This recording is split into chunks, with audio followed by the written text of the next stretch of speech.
In cammino verso Roma sono arrivati a Spezia i pellegrini da tutta la Liguria, proposta la testimonianza di santità di 2 giovani genovesi e il racconto di vita di 2 ragazzi di Nuovi Orizzonti. Nei luoghi della carità alla Spezia per incontrare le realtà di servizio ai poveri del territorio, nel cammino dei giovani liguri la 5ª tappa mette al centro della riflessione i progetti di vita. L'estate rapallese senza lode e senza infamia, l'andamento turistico costante non registra particolari disagi legati ai cantieri, grandi attese per la settimana di Ferragosto e per settembre. A Camposasco batte il cuore della chiesa, dopo Nostra Signora della Neve la comunità si prepara alla festa della Madonna della Cintura, la parrocchia è dedicata alle origini del culto mariano in Occidente. Musica d'autore alla Torre Medievale di Levi, nella rassegna Notti tra le note l'esibizione della Roberto Frugone Band con brani inediti e di prossima uscita nel 7° album del cantautore. In tema hawaiano va in archivio l'edizione 2018 della Grande Abbuffata a Chiavari, molto pubblico presente e ricca l'adesione dei commercianti che confermano il successo della manifestazione. Buonasera a tutti, bentornati a Tigullio. Oggi prosegue il cammino dei giovani liguri verso l'incontro con il Papa in programma domani e domenica a Roma. Oggi l'ultima tappa con l'arrivo dei ragazzi da tutta la Liguria alla Spezia. Nel pomeriggio la preghiera nella cripta della cattedrale e poi l'ascolto delle testimonianze di Nuovi Orizzonti e quelle su Carlo Grisolia e Alberto Michelotti, 2 amici scomparsi a pochi giorni di distanza l'uno dall'altro che vissero il Vangelo insieme con radicalità. Le interviste di Don Luca Sardella. Nell'ambito della 5ª giornata di cammino viene proposta a tutti i giovani della Liguria la testimonianza di Alberto Michelotti e Carlo Grisolia. Che cosa hanno da dire al mondo giovanile di oggi? Anche se sono dei giovani che comunque sono morti 30 anni fa, anche 40 tra poco, hanno comunque una testimonianza sempre attuale. Amavano molto il prossimo, colui che gli stava accanto, senza andare a pensare tanto in là nel futuro, loro vivevano l'attimo presente con la persona che si ritrovavano in quel momento vicino. Quali erano le caratteristiche in breve della loro vita? Alberto era anche un appassionato di montagna e poi questa passione purtroppo ha portato anche alla sua morte perché poi lui è caduto durante una scalata di un monte. Il giorno praticamente del suo funerale è stato forte per i suoi amici notare come non ci fosse Carlo presente, ma per il fatto che gli era stato diagnosticato un tumore e quindi ha vissuto gli ultimi 40 giorni della sua vita, che poi distanziano la morte di Alberto dalla morte di Carlo, in ospedale. Ma la cosa che ha colpito molto i suoi amici è che essendo in ospedale, essendo comunque avendogli diagnosticato una malattia che sarebbe stata poi mortale, lui ha sempre accolto tutti con un sorriso, ha sempre fatto sentire tutti a casa. Che cosa significa per la tua esperienza accorgersi della fedeltà di Dio dentro un cammino di fede condiviso? La cosa fondamentale è capire a un certo punto che in una relazione di amicizia, in famiglia, puoi anche condividere Gesù. È una cosa fondamentale perché puoi condividere davvero le tue emozioni, davvero come stai, davvero come ti senti, senza sentirti solo. Tanti di noi abbiamo fatto l'esperienza con una conversione magari lampo, fantastica, senza però poter condividere subito con qualcuno che poteva capire quello che stavamo vivendo. E invece poterlo fare in un contesto del genere, non soltanto nella nostra comunità ma tra tutti i cristiani, vivendo il Vangelo a lettera, è fondamentale per non nasconderci, per non raccontarcela e dire la verità di quello che siamo, senza paura e sapendo che c'è un Dio che ci ama così come siamo. E quindi la fedeltà di Dio è proprio questa, che lui, la sua promessa è: sei te stesso, io ti amo così come sei. Questa mattina invece i giovani pellegrini hanno incontrato in città alla Spezia i luoghi della carità. Tra questi la comunità Casanuova, centro di recupero per tossicodipendenti e alcolisti. Sentiamo. Che cosa significa accompagnare delle persone a restituire un progetto per la propria vita? Non è una risposta molto semplice, nel senso che i nostri ragazzi quando arrivano qui sono totalmente distrutti, non hanno nessun progetto di vita e quindi ricomporre il progetto, farli diventare di nuovo uomini, è un percorso articolato che dura nel tempo. Si inizia qui a Spezia, si fa un percorso molto semplice dove si lavora sul qui e ora, quindi sul comportamento. Poi si va successivamente, in un momento successivo, in una comunità terapeutica su a Cauliano al Monte. Qui chiaramente il ragazzo lavora sull'emotività, sui sentimenti, sulla presa di consapevolezza di se stesso. Alla fine di questo percorso, parlo sempre del percorso maschile chiaramente, si va a Sarzana dove c'è il vecchio edificio del seminario che è stato adibito e ristrutturato, e lì la persona in qualche modo si reinserisce nella società. Quindi questo progetto, diciamo, inizia in un giorno ma non si sa mai quando finisce, perché il progetto continua sempre, diventare uomini. E come operatori quale riscontro umano in positivo ricevete da questa esperienza? E una cosa bella che io amo dire è che tutto quello che io ho imparato in 30 anni di esperienza l'ho imparato dai miei ragazzi. I miei ragazzi mi hanno trasmesso, fra virgolette, la loro miseria, la loro fragilità, la loro esperienza. Ed è bello nell'arco del tempo vederli dopo tanti anni star bene, avere la propria famiglia e camminare con le proprie gambe. Però Natale, Pasqua, farti gli auguri, ricordarsi che tu ci sei e capire che in qualche modo un piccolo pezzettino, in qualche modo tu sei stato presente nella sua vita. In serata i ragazzi hanno partecipato alla messa da Portovenere, presieduta da Monsignor Ernesto Luigi Palletti, vescovo di La Spezia. I giovani hanno raggiunto Portovenere con il traghetto e lì questa sera, a partire dalle 21, assisteranno al concerto del Gen Verde. Domani i ragazzi si metteranno in viaggio verso Roma, dove alle 18:30 ci sarà il grande incontro con il Papa al Circo Massimo. Domenica mattina invece alle 9:30 la messa in piazza San Pietro, celebrata dal presidente della CEI, il cardinale Gualtiero Bassetti, a seguire l'arrivo di Francesco e la conclusione con la recita dell'Angelus. Tutti questi momenti saranno trasmessi in diretta sul canale 15 di Telepace. Cambiamo tema, veniamo alle notizie del territorio. Siamo nel cuore dell'estate. Molti operatori turistici della zona attendono la settimana di Ferragosto per tratteggiare un bilancio della stagione. Abbiamo tastato il polso dei commercianti del lungomare di Rapallo. La città, come noto, è interessata da numerose opere pubbliche che tuttavia sembrano non aver inciso particolarmente sull'andamento turistico. Insomma, un'estate senza grandi picchi di affluenza, ma che non genera malcontento. Sentiamo le interviste.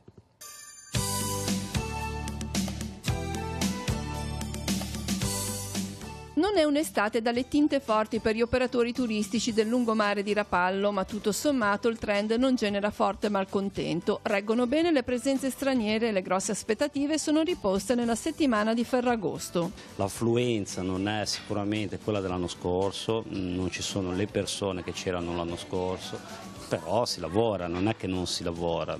Ci stiamo salvando abbastanza bene perché ci sono parecchie presenze estere, anche se sono toccate fuga. Presenze degli italiani sono la maggioranza del weekend, adesso ci sarà penso un arrivo di questa settimana dal 10 al 20. Anche gli esercizi di nuova apertura stanno registrando un andamento in crescita. In questi 2 mesi fortunatamente sta andando tutto bene, la gente ci sta cominciando a conoscere piano piano con le granite, con il gelato. Per il lungomare di Rapallo sicuramente una stagione caratterizzata da grandi cantieri che in parte penalizzano alcuni locali, ma anche in questo caso non in maniera determinante. Sul nostro andamento un buon 20%, per altri molto di più, però è una cosa da fare e bisogna farlo. Non più di tanto, non più di tanto perché la gente passeggia al di là del fatto che ci siano dei lavori in corso, insomma. E poi in più c'è stato anche il problema con i battelli che non partono tutti per le 5 Terre, ce n'è solo una al mattino e basta. E direi che se il tempo tiene confido in un buon settembre, magari con meno gente però più qualitativa. Insomma, la percentuale del mugugno pare essere sotto controllo, anche con l'afa ed il caldo degli ultimi giorni. Un agosto particolarmente caldo, come lo state gestendo? Con l'aria condizionata. Non servirà bere una bibita se in fondo all'anima sogno l'oceano splash. Cronaca, la finanza di Sarzana ha sequestrato oltre 1600 articoli di merce non sicura e contraffatta per un valore di svariate migliaia di euro, detenuta illegalmente in un deposito vicino alle spiagge di Fiumaretta ad Amelia e stoccata in 16 borsoni. I venditori abusivi giungevano in spiaggia senza alcun tipo di merce per poi essere individuati con varie borse contenenti prodotti contraffatti da vendere ai bagnanti. Appostamenti e pedinamenti hanno permesso di scovare il magazzino abusivo. Si perdono nei boschi e vengono rintracciati grazie all'applicazione WhatsApp. È successo la scorsa notte alle 22 circa tra Fiorino e Sambuco sopra Genova Voltri. 2 ragazzi si sono persi mentre tentavano di scavalcare il monte invece di tornare sul sentiero che avevano percorso. I vigili del fuoco, grazie all'applicazione del cellulare, si sono fatti inviare la posizione per poi ritrovarli seguendo il GPS. Il consigliere metropolitano di minoranza Elio Cuneo ha presentato 2 pratiche che andranno in discussione nella seduta del prossimo 14 agosto. La prima è una richiesta di informazioni sull'emendamento inserito dal governo nel decreto milleproroghe che permette in discussione i fondi al bando periferie. La seconda è un'interpellanza sulla situazione in cui versa un tratto della provinciale 32 del Bocco di Levi. Siamo all'informazione religiosa della diocesi. La comunità di Camposasco ha celebrato la festa di Santa Maria della Neve, titolare della parrocchia. I fedeli si sono riuniti per la messa celebrata dal parroco Don Franco Brioni. Nell'omelia il sacerdote ha sottolineato il legame con alcune vicende storiche della Chiesa universale. Sentiamo. Nella piccola comunità di Camposasco, a San Colombano Certenoli, batte il cuore grande della Chiesa. La parrocchia infatti è intitolata Santa Maria della Neve, mentre la sua patrona è la Madonna della Cintura, il simbolo consegnato dalla Vergine a Santa Monica. I riferimenti sono stati spiegati dal parroco Don Franco Brioni domenica nel giorno della festa. È, ha detto, una parrocchia dedicata dunque alle origini del culto mariano in Occidente. La festa della Madonna della Neve, infatti, si fonda nella dedicazione della Basilica di Santa Maria Maggiore a Roma. Edificata durante il pontificato di Papa Liberio, fu ricostruita da Papa Sisto III, che la dedicò al culto della Madonna, la cui divina maternità era appena stata riconosciuta dal Concilio di Efeso.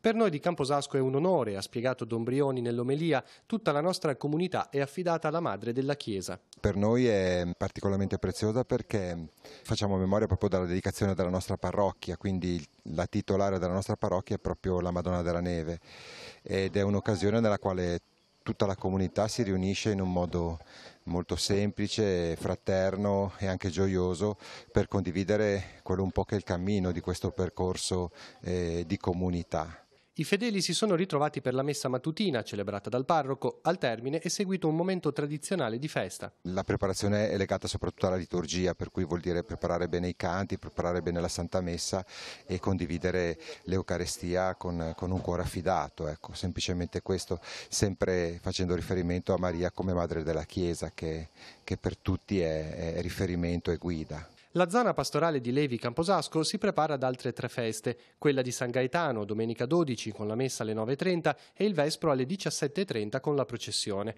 La festa patronale di San Bartolomeo del 24 agosto con la prima messa domenica 19 alle 11:30 e a seguire il pranzo in parrocchia al quale ci si può già iscrivere. Infine la Madonna della Cintura domenica 2 settembre con l'inizio del Triduo il 30 agosto. La comunità delle suore Clarisse di Levi celebra la solennità di Santa Chiara. Questa sera alle 21 nella chiesa del convento si farà memoria della nascita al cielo di Chiara e sabato 11 agosto, giorno della festa, alle 8 le lodi, alle 9 la messa e alle 18 i vespri. Da alcuni anni l'associazione musicale Felice Romani di Moneglia, a conclusione dei festeggiamenti per San Lorenzo, promuove incontri di valorizzazione dei beni monumentali del proprio territorio. La rassegna, dal titolo Colline in Luce, si conclude domani sera alle 21:15 nell'antichissima chiesa di San Lorenzo. Don Federico Pichetto parlerà de Il bene, il male, il desiderio, Sant'Agostino diventa vescovo. Il comune di Moneglia offrirà un servizio di bus navetta, la prima corsa alle 20:30, un'eventuale seconda alle 20:50. E ora andiamo a Chiavari. Oggi ha aperto la mostra di oggetti dell'ordine francescano nel santuario di Sant'Antonio di Padova in via San Francesco. È aperta tutti i pomeriggi dalle 15:30 alle 19, nei festivi anche la mattina dalle 9 alle 12. Siamo andati a visitarla. Essere missionari nei propri luoghi è il nome e l'obiettivo della mostra di oggetti organizzata dall'ordine francescano. Un'iniziativa che prosegue da circa 20 anni e nasce dal desiderio di aiutare i bisognosi, che siano a Chiavari o nelle missioni in Africa. Moltissimi oggetti che spaziano dall'arte all'arredo, dal collezionismo all'uso quotidiano. L'esposizione sarà visitabile fino a martedì 21 agosto. Il ricavato viene dato per aiutare le persone che vengono, che si rivolgono a noi per bollette, mentre la differenza va data alle missioni francescane in Burundi, a Caio Gonzi, dove abbiamo il nostro centro, che ci sono i bambini, i malati di lebbra e cose. poi abbiamo il centro della Terra Santa dove ci sono i francescani e poi il centro di Assisi dove ci sono i ragazzi handicappati che noi aiutiamo, il Serafico, centro Serafico. Gli oggetti della mostra come li raccogliete? Quando abbiamo iniziato venivano portati direttamente dai missionari, mentre adesso ci vengono portati e poi noi li scegliamo, mettiamo le cose che pensiamo che possono interessare alle persone e per cui lavoriamo su questo. Andiamo sul nostro sito. Caritas Italiana è al fianco della popolazione dell'Indonesia colpita dal terremoto. Domenica scorsa l'isola di Lombok è stata colpita da un terremoto di magnitudo 7.0. Le vittime accertate sono 131, circa 156.000 persone sono rimaste senza casa e circa 2.500 quelle ricoverate per ferite gravi. Caritas Italiana è al fianco di quella indonesiana per un progetto di aiuti di lungo respiro. Chiunque voglia dare una mano può inviare una donazione sul conto corrente postale numero 34 70 13.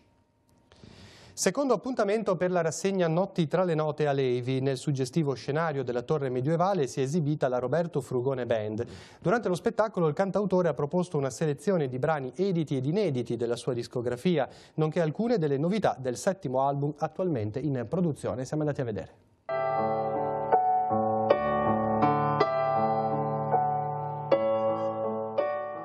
Com'è andata a Levi fra le note? La situazione è molto bella, dalla torre medievale il terrazzo di fianco è molto raccolto e quindi la situazione ideale per il nostro genere di spettacolo. Infatti siamo stati molto al nostro agio, molto ascolto e atmosfera davvero intima e raccolta che, ripeto, è l'ideale per la canzone d'autore. Dare dignità ai tuoi giorni. Ma come si nasce batteristi?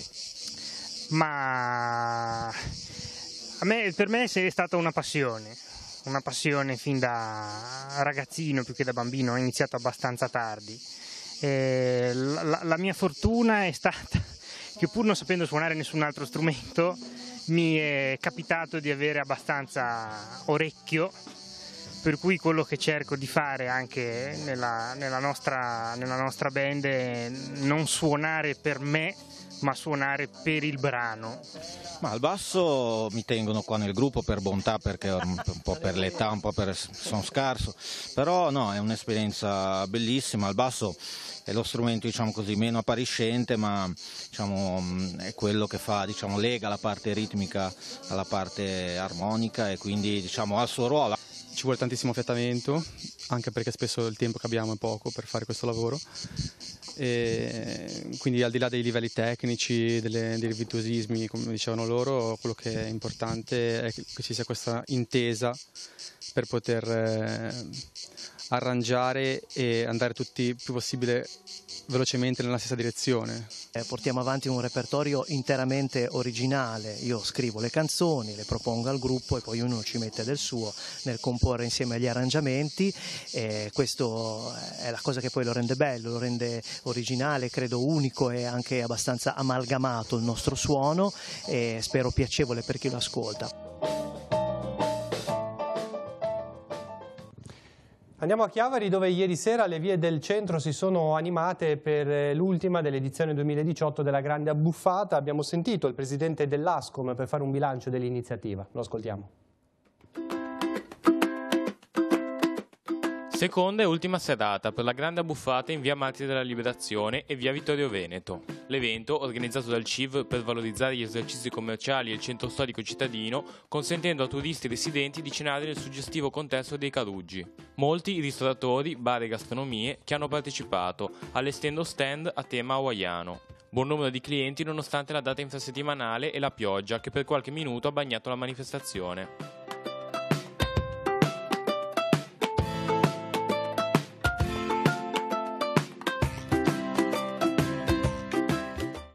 Ma la grande abbuffata è sempre una manifestazione di grande richiamo, sono ormai 10 anni che si svolge questa iniziativa, questa manifestazione, però è sempre un richiamo, è sempre un evento importante dell'estate chiavarese. Questo è un evento che richiama mediamente almeno un mese e mezzo di lavoro e ci sono circa 20 persone che lavorano, di volontari che lavorano dietro a questo evento. Le principali difficoltà sono quelle dell'ascolto e del cercare di incrociare tutte le necessità che arrivano dai partecipanti. Sono necessità di ordine amministrativo a volte, sono necessità di ordine organizzativo principalmente, e questo richiede tempo. Un ringraziamento particolare va agli operatori commerciali chiavaresi che si rendono sempre disponibili per partecipare a questa iniziativa, hanno un buon ritorno di immagine e economica naturalmente nella partecipazione, però loro sono sicuramente quelli che ci mettono l'impegno soprattutto nell'allestimento del banco, e quindi per noi è un orgoglio poter avere queste attività che si presentano a tutta la città e anche ai turisti, presentando le loro caratteristiche e le loro peculiarità culinarie. E sempre ieri sera alla residenza Castagnola di Chiavari si è svolta una white dinner, una pericena organizzata per far trascorrere agli ospiti una serata all'insegna del divertimento, in concomitanza anche con la grande abbuffata che si svolgeva in centro città. E ora gli appuntamenti per la giornata di domani, sfogliamo insieme l'agenda di Telepace.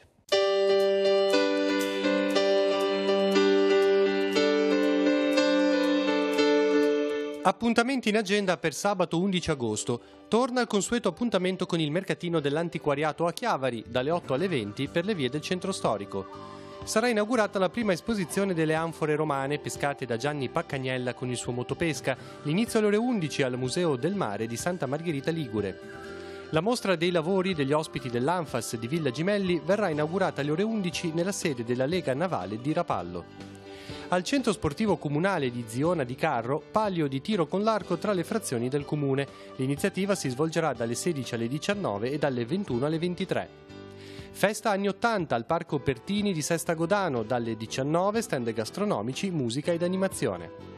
In località Frisolino di Ne, festa in piazza con incontri di argomento politico e sociale, alle 19 l'apertura degli stand gastronomici e il concerto della Luca Parpaiola Band.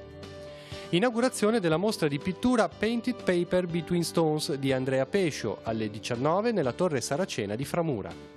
Festa patronale di San Lorenzo a Rocca Tagliata di Neirone, alle 19 l'apertura degli stand gastronomici, alle 21 serata danzante con l'orchestra Walter Giannarelli. Serata di osservazione delle stelle cadenti al Parco dell'Aveto con la collaborazione degli astrofili del gruppo Arcturus, il ritrovo alle 19.30 nell'agriturismo Villa Rosa in località Arzeno di Ne. Cena di San Pellegrino a Carasco in località Santa Maria di Sturla, l'inizio alle ore 20. Il Festival Organistico Internazionale festeggia il 20ennale con un concerto dell'organista francese Jean-Pierre Lacoudy insieme all'ensemble Rapallo Musica, l'inizio alle 21 nella Basilica dei Santi Gervasio e Protasio di Rapallo. Festa per la Madonna dei Fiori a Pezzonasca di Moconesi, alle ore 21 la serata danzante con l'orchestra Macio. La compagnia teatrale Misce Maciapei porta in scena lo spettacolo dialettale Misciunda o Paradiso, alle 21 all'Arena Conchiglia di Sestri Levante. A Riva Trigoso è in programma il concerto tributo ai Beatles eseguito dai Beatbox, inizio alle 21.30 nel bar 420 del Borgo di Renà. Quarta edizione dell'evento musicale dedicato alla chitarra acustica presentato da Beppe Gambetta. L'inizio alle 21.30 all'Anfiteatro Bindi di Santa Margherita Ligure andrà in scena il concerto di Max De Bernardi e Veronica Sbergia. 23esima edizione del Palco sul Mare Festival a Chiavari con il concerto della tribute band Freddie and the Queen insieme a Katia Ricciarelli. Insieme eseguiranno i classici dei Queen. L'appuntamento alle 21.30 in piazza Gagliardo. E infine ricordiamo il Carnevale sotto le stelle in località Fornaci di Framura, l'inizio alle 21.30. Prima di chiudere una notizia di sport, la Virtus Entella chiede il blocco dei campionati. Lo fa con un comunicato stampa attraverso il quale il club spiega che la non decisione della Corte federale d'appello rappresenta l'ennesima beffa di un'estate costellata di sentenze farsesche emanate dagli organi della giustizia sportiva. Ieri infatti, lo ricordiamo, non è stato esaminato il ricorso dei biancocelesti. Il campionato DB 2017-18, spiega ancora nella nota la società del presidente Antonio Gozzi, è stato gravemente inquinato e falsato. Utilizzo utilizzo di denaro di provenienza illecita e consistenti pagamenti in nero da parte del Foggia, bilanci clamorosamente falsificati con plusvalenze inesistenti da parte del Cesena, campagna acquisti milionaria del Bari poi fallito. Per questi motivi la Virtus Entella chiede al commissario della FIGC il blocco dell'inizio dei campionati o in subordine di non far giocare l'Entella finché non sarà assunta la decisione definitiva da parte degli organi della giustizia sportiva, che è fissata, lo ricordiamo, il 12 settembre a campionati già iniziati. Era l'ultima notizia del nostro telegiornale. Vi ricordo domani la diretta a partire dalle 18:30 dal Circo Massimo di Roma per seguire il grande incontro dei giovani pellegrini da tutta Italia con il Papa in preparazione del Sinodo di ottobre. La diretta sarà sul canale 15 di Telepace. Per tutte le altre informazioni continuate a seguirci sul sito www.teleradiopace.com. Grazie per l'attenzione e buon proseguimento di serata. Arrivederci.